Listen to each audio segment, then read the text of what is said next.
Bonjour à toutes et merci de participer à ce panel sur habitat, bien-être et qualité de vie pour tous. Hélène, je vous laisse vous présenter. Vous pouvez commencer.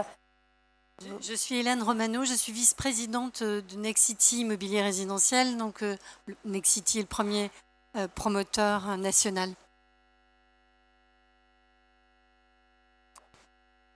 Bonjour à toutes et tous, Hélène Denise, donc je suis chargée de plaidoyer et mobilisation à la Fondation Abbé Pierre, qui est une association que vous connaissez peut-être, qui vient financer des projets partout en France pour lutter contre le mal logement. Bonjour, je suis Laurent Chid et je suis à la tête d'une société de promotion immobilière écologique et engagée, jeune promoteur. Voilà. Je vous passe le micro, comme ça, vous avez chacune votre microphone. L'une de vous souhaite réagir à la présentation de Cynthia Fleury? Qu'est-ce que ça vous inspire, cette présentation? Moi, je trouve que c'est très intéressant parce que pour une fois, ça nous permet de dézoomer. On est à Batimat et je trouve ça vraiment fantastique qu'on puisse avoir une vision un peu plus holistique, un peu plus philosophique de ce métier qui consiste à faire habiter le monde, à habiter ensemble le monde, de quelle façon on crée du lien et de quelle façon on crée des écrins en tant que bâtisseurs, parce que nous sommes bâtisseurs, c'est notre métier, donc elle nous permet, à travers son discours, de redonner le sens qui doit être celui qui doit normalement diriger notre action en fait, au quotidien. Justement, on vient de parler de soins, de la manière dont la ville doit prendre soin de ses habitants. Le logement, c'est clairement la priorité, sachant qu'on estime en France plus de 4 millions de Français mal logés et près de 300 000 sans-abri. Hélène Denise, ça veut dire quoi d'être mal logé ? Alors oui, vous avez raison, il y a une vraie crise du logement en France qui est indéniable et qui appelle à y répondre, donc à produire du logement de qualité. Il y a 300 000 personnes qui sont sans domicile fixe. Il y a 4 millions de personnes qui sont mal logées. Mal logées, ça veut dire par exemple sans logement personnel, quand on est hébergé chez des amis, qu'on est chez ses parents encore après des années parce qu'on n'a pas les moyens de se payer un logement, parce qu'on est en surpeuplement accentué, que le logement est beaucoup trop petit pour le ménage, qu'il y a un inconfort qui est grave, qui est dangereux pour la santé. Et au-dessus de ces 4 millions de mal logés, il faut savoir qu'il y a un halo beaucoup plus large de 12 millions de personnes qui sont impactées également par la crise du logement, parce qu'elles sont dans un logement qui est beaucoup trop cher, qui les mène à avoir des impayés à la fois de loyer ou de charges. Elles sont en surpeuplement modéré. C'est des logements qui peuvent être dégradés et également des passoires thermiques, par exemple. Donc des logements qui sont étiquettes F et G et les habiter coûtent soit beaucoup trop cher, soit à des conséquences très graves sur la santé, sur la vie familiale, sociale. Et donc les personnes n'ont pas forcément les moyens de les rénover ou le pouvoir de le faire. Et donc le mal logement touche en gros à peu près 12 millions de personnes. Et au-delà de ces personnes, du coup, qu'il faudrait reloger, ou alors pour qui il faut construire des logements ou les rénover, il y a aussi en France une particularité, c'est que la démographie est assez forte, contrairement à nos voisins européens. Et donc, il y a une population qui grossit, et jusqu'à à peu près 2035, où on va obtenir un plateau, il y a des besoins de logement qui se font sentir. Et au-delà de ça, en plus, l'évolution de la société fait qu'il y a une évolution du monde de ménage, c'est-à-dire avec le vieillissement, avec la décohabitation, les jeunes qui partent chez leurs parents beaucoup plus jeunes, les séparations, la monoparentalité, etc. Il y a de plus en plus besoin de logements, des petits logements, et donc notre parc de logements n'est pas forcément adapté, les logements disponibles ne sont pas forcément au bon endroit, et donc pour cela on a besoin évidemment de construire ou de rénover un certain nombre de logements. La précarité énergétique, c'est ça la fracture sociale en 2022 ?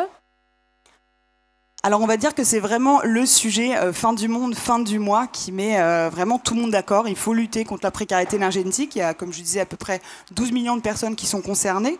Et encore, ça, c'est des chiffres qui datent avant la crise énergétique qu'on est en train de vivre, donc on estime que c'est peut-être beaucoup plus, et donc c'est des personnes qui n'arrivent pas à se chauffer ou pas à se refroidir l'été. C'est pas seulement une question de chauffage, on l'a vu cet été, ça pouvait être très difficile, notamment dans les quartiers populaires, avec les îlots de chaleur, dans les vieilles maisons, voilà, pour refroidir, avec une surmortalité à la fois l'hiver et l'été à cause du logement, et puis des factures très très importantes qui peuvent mettre les personnes dans de graves difficultés. Parfois, il faut choisir entre payer la cantine et payer les factures. Des coupures d'électricité, ça peut avoir aussi des conséquences assez graves sur la santé, sur la vie sociale. Et donc oui, c'est à mon avis une des grandes causes de ces prochaines années, à la fois dans le bâtiment et dans la lutte contre l'exclusion. Madame Romano, comment fait-on pour loger dignement nos concitoyens ? Comment fait-on ? C'est une question qu'on se pose tous les jours. Je voulais rebondir sur un chiffre qui me semble très important sur le besoin de logement, qui a été pointé. On a besoin en France, les estimations sont là depuis longtemps, on a besoin de 500 000 à 600 000 logements par an pour les raisons démographiques qui ont été évoquées, le vieillissement de la population, l'accroissement des ménages, 30 millions de ménages à l'heure actuelle, et en 2040, qui est bientôt, c'est plus de 33 millions. Et nous construisons, depuis quelques années, moins de 375 000 logements. Et donc, très clairement, il y a un manque de logements criant dans notre pays. On ne construit pas assez. On ne construit pas assez parce que l'acte de construire est devenu vraiment très impopulaire. Sans doute pour de bonnes raisons, parce qu'on n'a pas mis le soin qu'il fallait quand on pouvait construire dans les années 1960, 1970. On n'a peut-être pas fait suffisamment attention.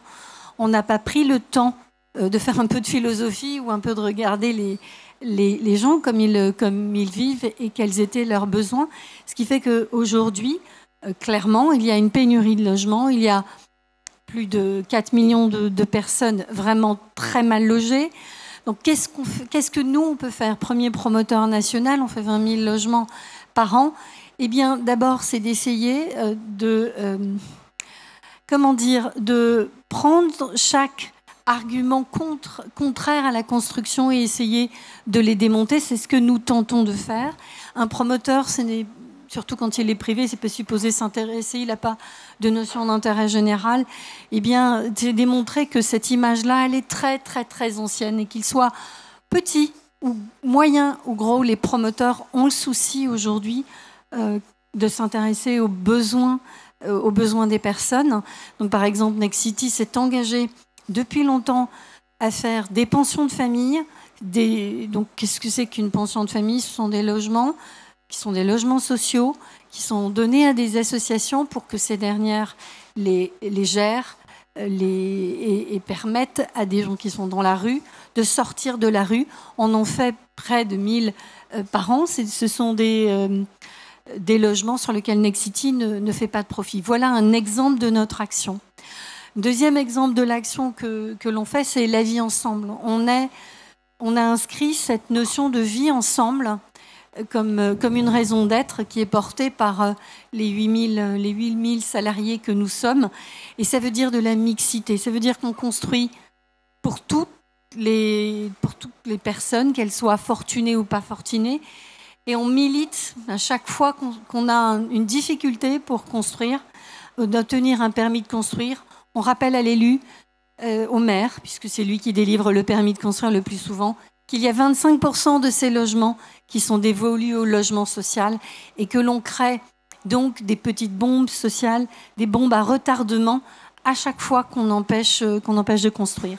Et le troisième point qui est aussi une bataille chez nous, c'est de construire différemment, parce qu'il faut donner envie de construire, et pour donner envie de construire, il faut remettre le soin au centre, mais il faut remettre aussi l'économie des ressources au centre. Il faut remettre le bas carbone, s'inquiéter de la trace qu'on laisse sur la planète et le faire à un prix abordable, parce que ça n'a pas de sens de s'imposer effectivement de réduire les émissions de gaz à effet de serre si ce que nous construisons est trop cher et n'est pas à la portée soit des bailleurs sociaux, soit des particuliers, puisque aujourd'hui, nous construisons pour les particuliers, mais aussi pour les investisseurs institutionnels.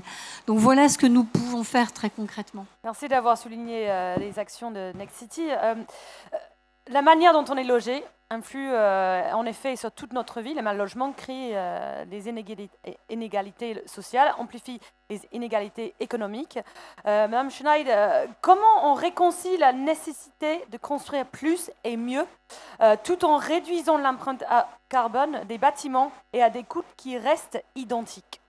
Alors déjà, il y a une chose, c'est que c'est pas la bourse ou la vie en ce moment, et c'est pas construire ou ne pas construire.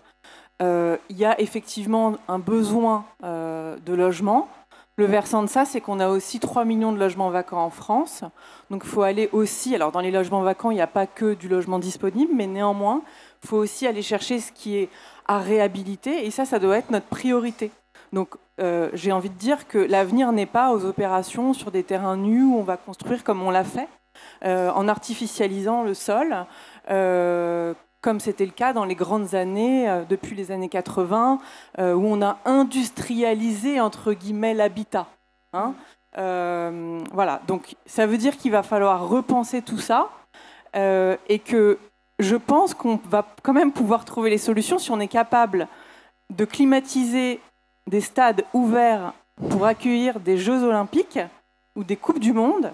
On doit quand même pouvoir trouver les moyens de construire avec une rentabilité qui est celle que l'on doit avoir pour qu'une opération fonctionne de façon responsable, avec des matériaux biosourcés, locaux, en laissant une empreinte qui soit raisonnable. Voilà. Donc le sujet aujourd'hui, ce n'est pas tout ou rien. C'est pas est-ce qu'on doit construire ou pas, est-ce qu'on doit artificialiser ou pas. C'est donnons-nous les moyens tous ensemble. Regardez combien on est à ce salon, 300 000 personnes qui sont des spécialistes du bâtiment. Franchement, je pense qu'on est assez nombreux pour pouvoir trouver des solutions à toutes ces questions. Il faut juste vraiment le vouloir maintenant. Alors, quelle est la mission de LSRE dont votre... Nous, notre mission, c'est ça. Notre mission, c'est de produire du logement de façon responsable, avec des matériaux biosourcés, locaux, en ne suivant pas des modes de certification ou de label, en n'allant pas suivre la mode du bois ou de la terre crue, mais de se poser des vraies questions de qu'est-ce qu'on fait là où on est, comment on s'implante sur un territoire de façon respectueuse et harmonieuse, en identifiant quels sont les matériaux qui sont disponibles, quels sont les acteurs locaux avec lesquels on peut travailler, qui sont en capacité de produire. Voilà, donc c'est la question de comment on remet du bon sens dans notre métier pour pouvoir affronter les défis qui sont les nôtres aujourd'hui. Oui, vous avez cité genre des matériaux biosourcés, par exemple, mais ça a un prix quelque part. C'est plus cher que du béton et aluminium ou du steel. Alors, moi, je ne dis pas qu'on va pouvoir faire moins cher. Je dis que l'objectif, c'est que ce soit iso-coût. D'accord ? Donc déjà, on ne propose pas quelque chose qui soit moins cher. Mais je pense qu'en fait, c'est une question qu'on doit plus poser. La question n'est pas aujourd'hui, est-ce qu'on est moins cher ? La question est, comment on fait pour s'en sortir dans le cadre de notre contexte d'urgence climatique ? Nous n'avons pas le choix. Donc la question, elle doit plus se poser. On doit trouver les solutions pour que ça fonctionne. Si on est capable d'aller sur Mars et imaginer habiter sur Mars, est-ce que vous ne pensez pas qu'on est en mesure de trouver des solutions pour travailler avec les matériaux que l'on connaît, qui sont naturels, qui laissent une empreinte la plus faible possible sur notre environnement, et continuer à loger ? Franchement, je pense que ça ne me paraît pas si compliqué que ça. On va revenir là-dessus tout à l'heure, parce que justement en parlant des matériaux.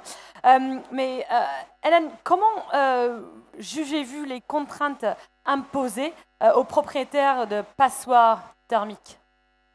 Juste avant de répondre à cette question, je voulais rebondir. En effet, à la Fondation, on défend aussi la construction de 400 000 logements par an, dont 150 000 logements sociaux.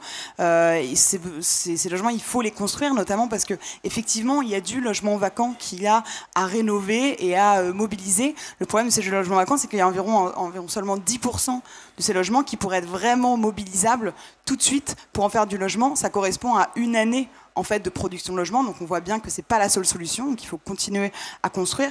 Pareil pour réhabilitation de bureaux, vacances, ce ne sera pas suffisant pour répondre à tous les besoins. Donc effectivement, il faut continuer à construire et comment le faire. Donc il y a, d'un autre côté, je vais répondre à votre question sur la rénovation thermique. Donc effectivement, il y a des nouvelles obligations qui pèsent sur les propriétaires propriétaires bailleurs pour qu'ils rénovent les passoires thermiques qui sont en location. Donc notamment l'interdiction d'augmentation des loyers des passoires qui est valable depuis le mois d'août.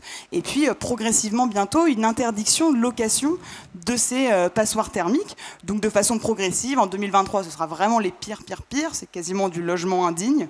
En 2025 ce sera les étiquettes G et en 2028 ce sera les étiquettes F et ensuite E 2034. Donc le calendrier est déjà très progressif. Quand on entend les propriétaires dire que voilà, ça va venir très vite, finalement depuis 2015 c'est déjà inscrit dans la loi, c'est juste que c'était pas précis. Maintenant on a un vrai calendrier. Et donc il faut aussi savoir que cette obligation, elle n'est pas dure, elle n'est pas très contraignante, puisque finalement c'est une obligation qui donne plutôt la possibilité au locataire de pouvoir se tourner vers le juge pour lui dire voilà, je suis dans une passoire thermique, mon propriétaire ne veut pas rénover, voilà, je voudrais demander qu'il fasse des travaux ou alors qu'il réduise le loyer et il sera dans son bon droit. Et ça, c'est important parce qu'aujourd'hui, c'est les locataires qui sont victimes de ces passoires thermiques, qui ont des factures très importantes et on le voit aujourd'hui, ce sera les premières victimes. Elles n'ont pas les pouvoirs de rénover et c'est elles qui en souffrent. Et puis, dans les AG de copropriété, jusqu'à maintenant, les propriétaires bailleurs étaient parfois des freins quand il fallait faire des projets de rénovation, évidemment. Et puis, depuis l'année dernière, en plus, les propriétaires bailleurs ont des aides à la rénovation. Donc, c'est le bon moment. Alors il y a cette inquiétude que les propriétaires bailleurs se débarrassent de leurs logements, les vendent pour ne pas les rénover. Eh ben, bon, déjà ça baissera le prix des logements à vendre sur le marché, donc c'est peut-être pas plus mal.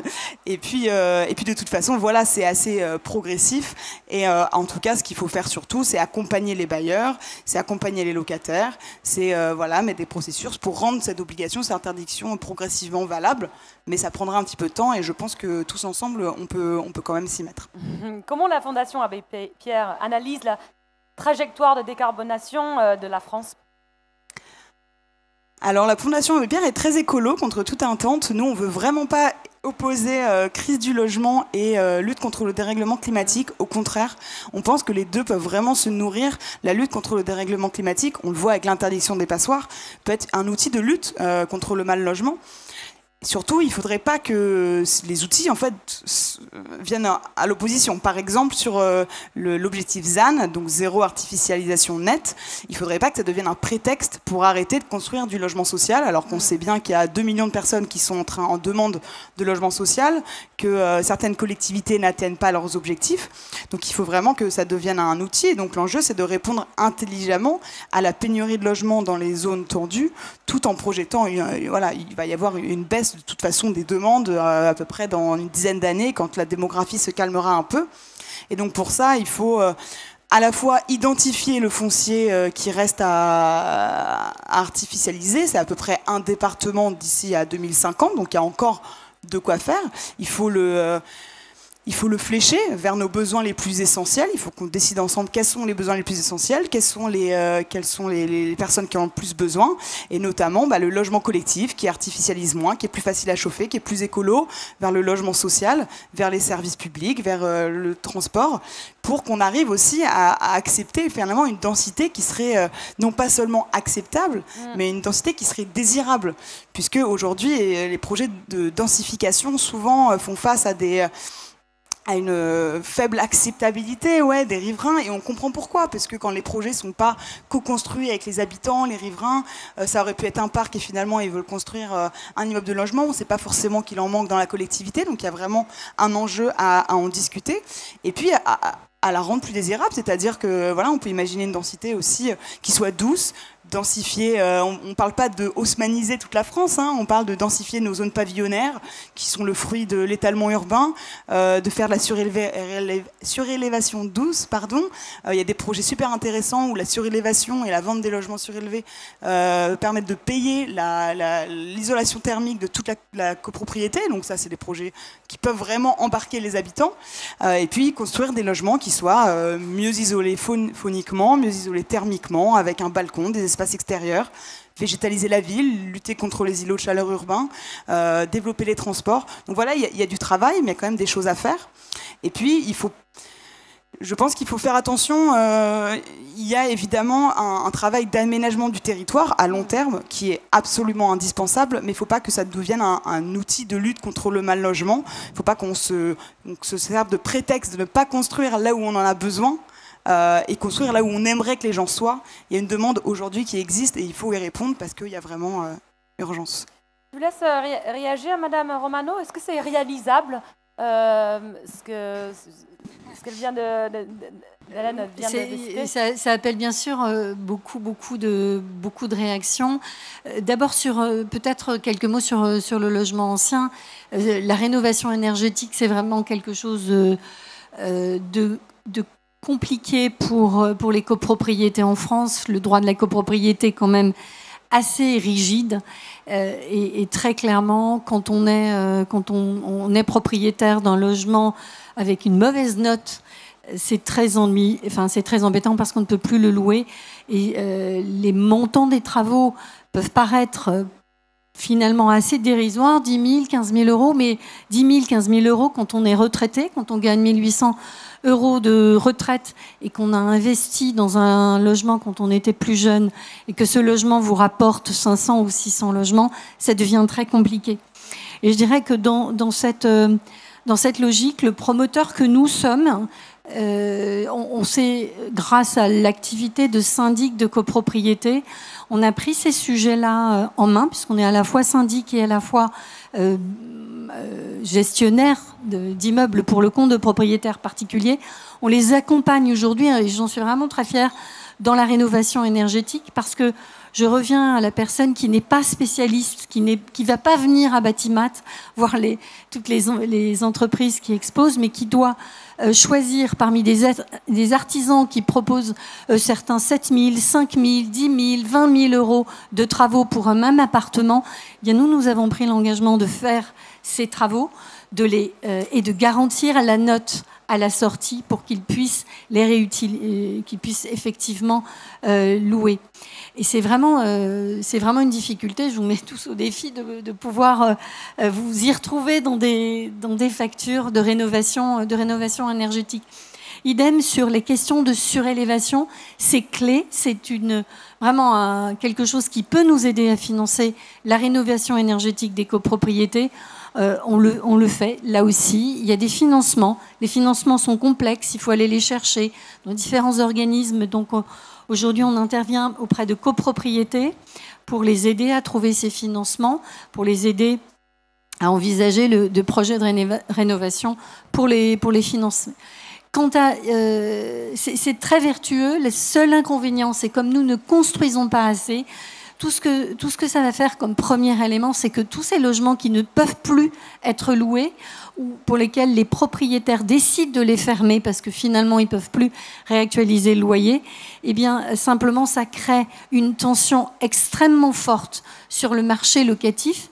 Et depuis que le DPE est devenu obligatoire, très clairement, la liste des locataires, des candidats locataires dans toutes les métropoles régionales, mais y compris les villes moyennes, elle s'allonge. Et c'est un des défis que nous devons relever. Donc à chaque fois qu'on empêche de construire, eh bien, il y a aussi la demande locative qui est brimée.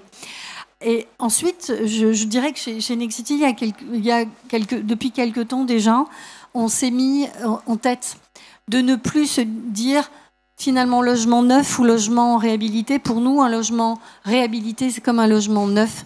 On se dit qu'à chaque fois qu'on achète un foncier, on ne part pas dans l'idée de le détruire et que le premier réflexe, et c'est un travail d'éducation finalement des collaborateurs, c'est dire qu'est-ce que je peux garder? Est-ce que je peux garder le bâtiment? Est-ce que je peux en garder une partie? Qu'est-ce que je peux recycler? C'est vraiment essentiel. Est-ce que je peux surélever? Et qu'est-ce que je peux faire pour rendre ce bâtiment plus désirable? Parce que le mot désirable a vraiment un sens plus esthétique. Alors dans toute avec la palette de définition qu'il y avait derrière le mot esthétique, tel que l'a présenté Cynthia Fleury. Mais qu'est-ce qui est esthétique? Et c'est vraiment capital.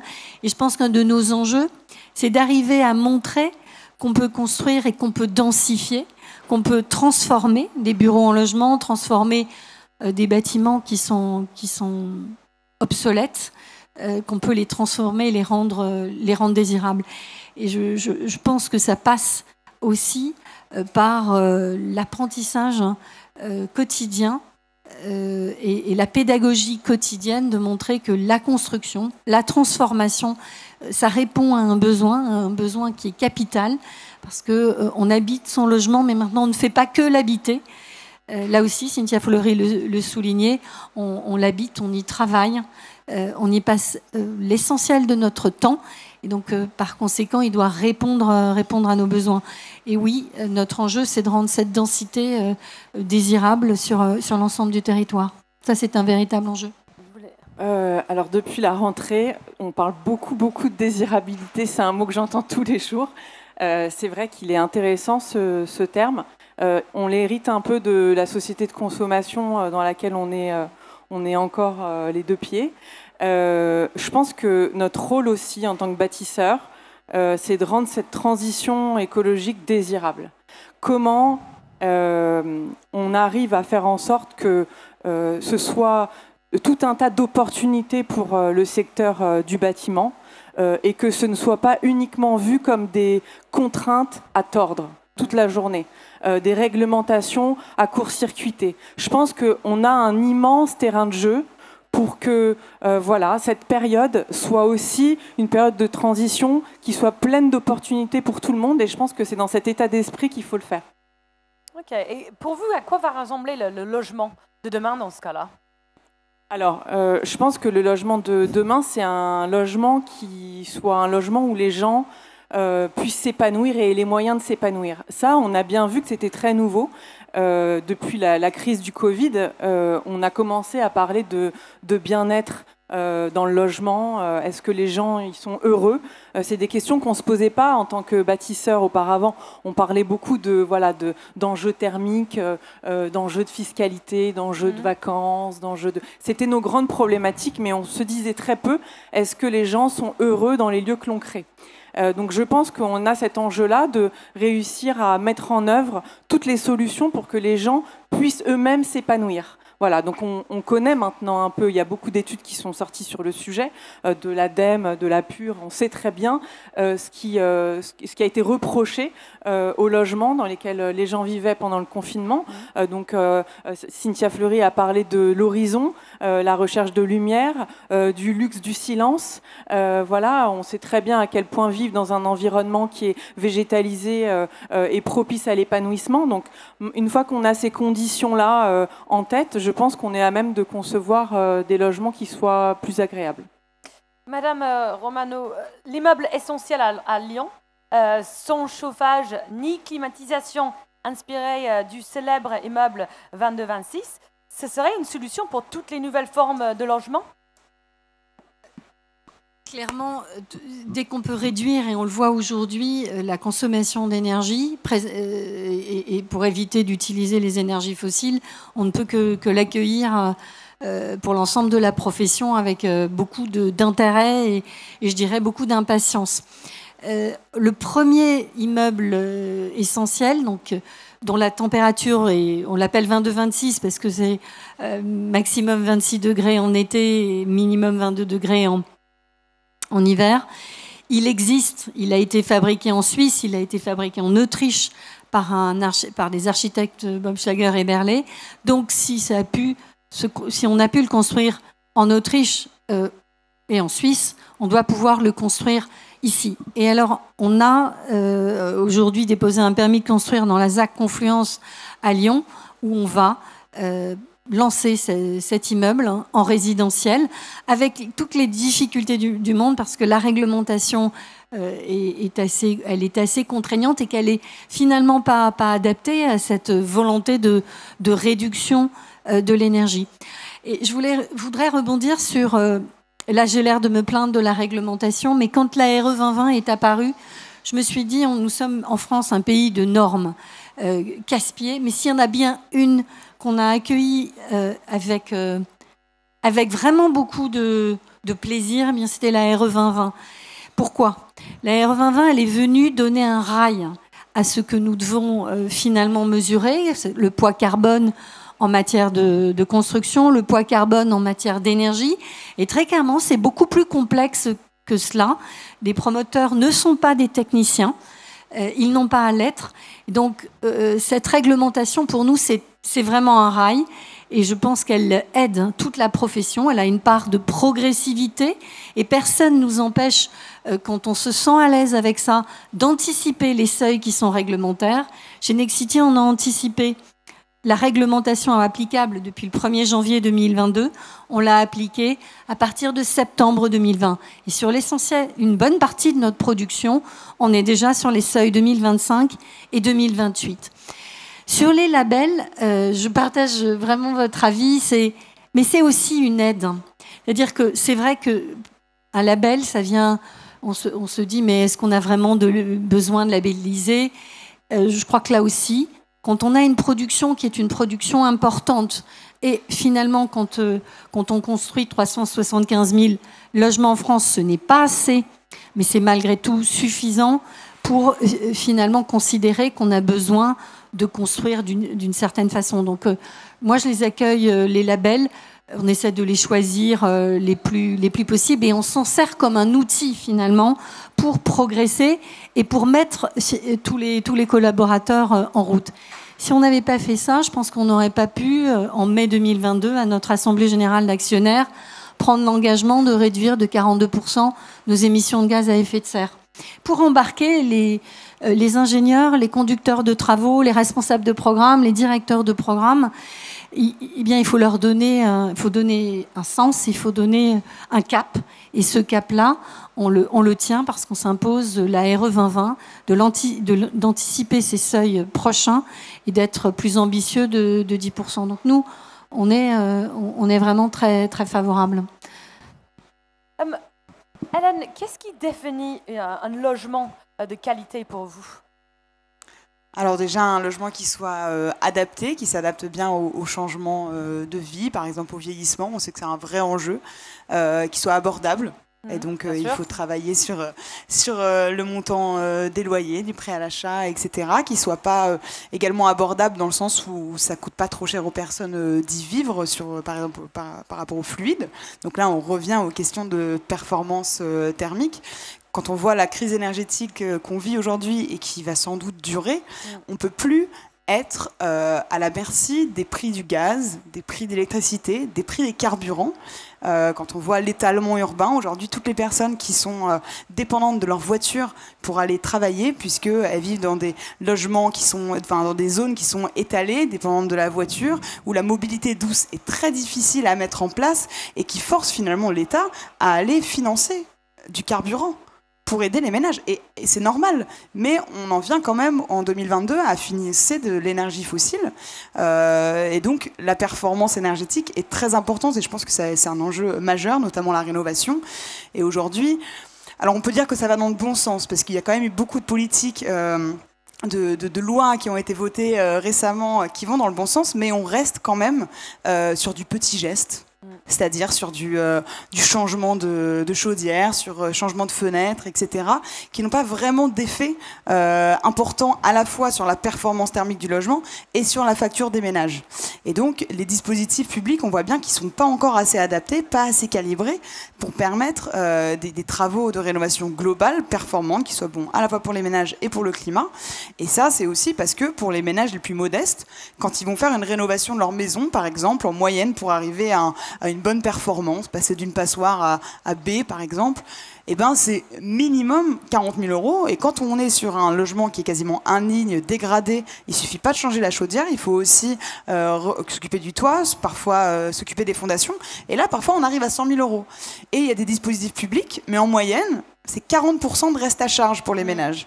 Sur 100 000 €, vous imaginez bien que 40 000 € à rembourser quand on est au SMIC, aux minima sociaux, c'est impossible. Et donc, il va vraiment falloir se poser la question, comment on embarque les plus pauvres dans cette transition, comment on les aide à rénover. Et ça, on y travaille tous les jours à la Fondation Abbé Pierre, mais c'est quelque chose qu'il va falloir qu'on décide et qu'on dépasse un certain nombre de dogmes si on veut vraiment y arriver. Ok, bah merci beaucoup. Maintenant, il nous reste 4 minutes pour vos questions. S'il y a des questions monsieur, dans la salle. Oui, bonjour. Il a été évoqué effectivement la nécessité de construire 500 000 logements. Et donc, comment construire ces 500 000 logements? Est-ce que la question, c'est pas plutôt de se dire comment ne construire que 300 000 logements, puisqu'on sait qu'un logement, c'est énormément de carbone, puisque c'est en gros 1 tonne de carbone au mètre carré, et qu'un bâtiment bas carbone, je trouve que l'appellation d'ailleurs est mal formulée, ce n'est que 800. Est-ce que la question n'est pas comment faire pour bien loger des gens en ne construisant que 300 000 logements par an et en explorant les autres pistes qui sont la construction de la ville sur la ville, le rehaussement des immeubles et d'autres encore pistes qui ont, à mon avis, pas été explorées de fond en comble. Merci. J'ajouterais juste un point aussi, puisqu'on a devant nous d'illustres promoteurs. Est-ce qu'il ne serait pas temps d'arrêter le Pinel et tous ces modes qui absorbent du financement pour faire des projets qui sont des purs produits de défiscalisation et qui se construisent un peu n'importe où, dans des bassins où il ne se passe rien et qui font que les tristes ménages qui sont laissés piéger dans le Pinel se retrouvent après sans locataire avec un bien invendable. Deux questions, je vais tenter d'y répondre. Je disais tout à l'heure que on ne fait plus de différence entre une construction neuve et une construction transformée en donnant une priorité aux transformations. C'est un axe très fort, c'est ce qu'on appelle construire la ville sur la ville. Moi, je dis construire la ville dans la ville. Donc, pour nous, il n'y a pas de différence. Donc, très clairement, si on dit que le besoin il est de 500 000 à 600 000, c'est un besoin qui résulte essentiellement de la démographie, de la multiplication des ménages. Et donc, on entend d'y répondre par la transformation, et pour éviter évidemment d'accroître l'empreinte carbone. Ça, c'est une première chose. La deuxième question sur le Pinel. Alors, c'est vrai qu'en France, on est avide de dispositifs fiscaux. La question en tant qu'opérateur privé, c'est on est souvent stigmatisé puisqu'effectivement, on utilise le Pinel pour commercialiser. La question que je me pose, moi, c'est quand dans notre pays, qu'on construit 375 000 logements et qu'il y a un besoin de 500 à 600 000 logements, je me dis que, heureusement, peut-être qu'on a aidé par les biais de la fiscalité, parce que sinon, les bailleurs sociaux en sont restés à 100 000, maximum 120 000 logements, que les investisseurs institutionnels ont déserté le marché, ont déserté l'actif résidentiel, et qui sont assez peu nombreux, à part la Caisse des dépôts, ce sont à peu près les seuls et Action Logement qui achètent, qui s'intéressent au logement. Heureusement que les particuliers ont pris le relais pour loger, parce que sinon, nous n'aurions pas suffisamment de logements. Personne ne s'est intéressé à l'activité du logement. Si on ne l'aide pas, pour l'instant, on ne produit pas assez de logements. Et quant à produire n'importe où, je pense que le législateur est là depuis quelque temps et qu'il a zoné et que voilà, le Pinel est aujourd'hui fléché sur les zones tendues, par exemple. Donc ça, c'est une façon que le législateur a de bien utiliser son argent et de le mettre là où les besoins sont. Bien sûr que vous allez trouver des personnes qui ont fait un Pinel et qui ne peuvent pas relouer, c'est certainement le cas, mais très clairement, le zonage est là pour corriger. Et moi, vraiment, je remercie tous ceux qui ont fait un Pinel, parce que je me demande où seraient allés habiter tous ceux qui ne peuvent pas aujourd'hui emprunter, et il y en a beaucoup, ceux qui sont en CDI, ceux qui sont en CDD, pardon, ceux qui n'ont pas suffisamment de revenus pour le faire, et qui n'ont que le seul moyen, c'est la location. Et rappelez-vous que ceux qui ont investi, les particuliers qui ont investi, ils le font. C'est vraiment... moi, je les défends parce que je considère que c'est acheter un logement, investir dans un logement, payer la rénovation du logement, c'est presque un emploi de chef d'entreprise finalement. C'est une petite PME. Donc oui, c'est aidé, mais n'oubliez pas que si l'activité reçoit 40 milliards d'euros, si elle coûte de 40 milliards d'euros, l'activité de logement, elle ramène le double en recettes à l'État et on ne le précise pas assez. Je vais juste compléter. Je suis complètement d'accord avec vous, évidemment. Et puis, heureusement qu'il y a l'investissement des particuliers aussi. Quand on voit la baisse énorme des aides à la pierre pour les bailleurs sociaux, notamment, qui les met encore plus en difficulté. Par rapport aux besoins de construction de logements, en effet, on en a besoin. Mais il y a d'autres questions qui se posent. Il y a la vacance, évidemment. Mais on l'a dit, il y a à peu près seulement 10% des logements vacants qui peuvent vraiment être réquisitionnés. Parce qu'en général, en fait, le logement vacant, c'est aussi des logements qui sont en attente de location ou qui sont vacants depuis quelques mois, qui ne sont pas vraiment vacants de longue durée, ou alors qui sont très dégradés. Donc il y a aussi un travail de rénovation, donc seulement 10%, c'est pas énorme. Et puis il faut aussi se poser la question des 3 millions de résidences secondaires, certaines dans des zones tendues quand même, de l'essor énorme des meublés touristiques, de Airbnb. Et donc, quand on parle de production de logement, de manque de logement, et qu'à côté, la fiscalité est très très favorable au développement de ce type d'activité, il va falloir qu'on se pose quand même des bonnes questions et qu'on le mette sur la table. Ok. Juste, il y a quand même pas mal de villes dans lesquelles je vais où il y a des petites opérations cœur de ville où ça ne se bouscule pas pour aller réhabiliter. Donc je pense qu'il va aussi falloir qu'on s'habitue à ce que notre métier soit un peu plus compliqué que ce qu'il n'était et qu'on aille réhabiliter dans des opérations qui peuvent être des opérations vraiment d'acupuncture urbaine et qu'on se professionnalise pour réussir à développer les compétences nécessaires. Voilà, donc là, il y a du travail et je vous invite tous à venir y participer. Absolument. Merci beaucoup pour ce panel.